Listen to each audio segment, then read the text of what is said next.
student. Today I am going to discuss about redox reaction. The reaction in which oxidation and reduction takes place simultaneously is called redox reaction.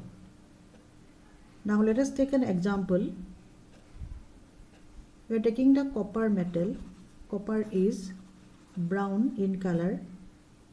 Let us heat it. When you heat the copper, it will give you the copper oxide. Copper oxide is black in color. Now pass hydrogen gas over the copper metal, you will get back the brown color again, because copper oxide react with hydrogen to form copper and water. Now see this reaction. In this reaction, copper oxide becomes copper and hydrogen becomes water. That means copper oxide is converting to copper. This is the removal of oxygen. So it is called reduction. It is called reduction. Again, hydrogen becomes water. It is the addition of oxygen is taking place in hydrogen, so it becomes water. So it is oxidation.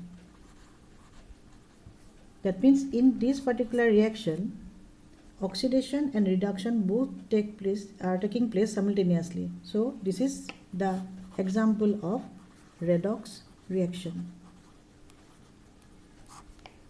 Now we will discuss about oxidizing agent and reducing agent.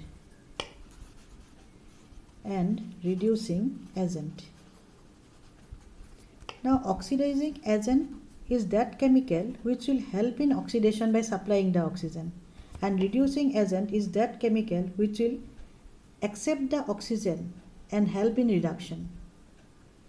Now let us look at this example again.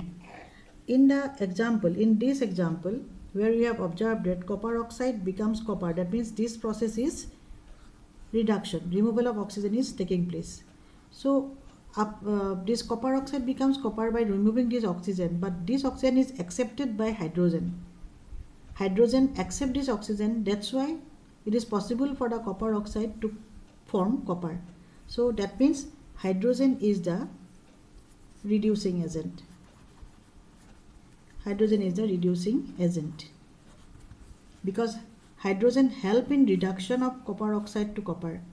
Now in this particular reaction we are observing that hydrogen becomes water by the addition of oxygen. Who has supplied the oxygen for addition of oxygen? That is copper oxide. Copper oxide is supplying the oxygen to hydrogen, so it becomes water. As a result, copper oxide is the oxidizing agent. So oxidizing agent in the above reaction is copper oxide, and reducing agent in the above reaction is hydrogen. So this is the example of redox reaction. You will get many examples of this type where you will find that oxidation and reduction both are taking place simultaneously. So this is just one example. Thank you.